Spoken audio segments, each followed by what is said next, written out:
నమస్తే, నేను మీ నాగచంద్రుడు, Sanapala senior advocate. Appeal కాల పరిమితి, సివిల్ వర్సెస్ క్రిమినల్ కేసు. మిత్రులారా,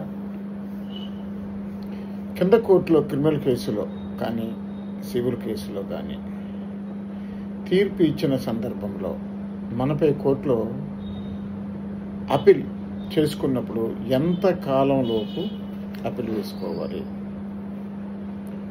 సో మిత్రులారా, మన దేశంలో లిమిటేషన్ యాక్ట్ 1963 అనే చట్టం అమల్లో ఉంది. ఈ చట్టంలో కొన్ని సెక్షన్లతో పాటు కొన్ని ఆర్టికల్స్ ఉంటాయి.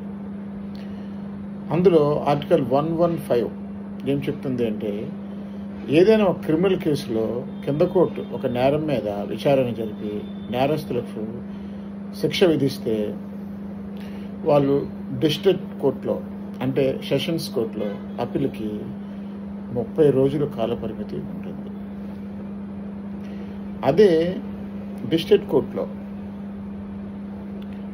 7 సంవత్సరాలు 10 సంవత్సరాలు ఇలా శిక్ష పడితే వాళ్ళు హైకోర్టులో అప్పీల్ వేసుకోవడానికి 60 రోజులు కాల పరిమితి.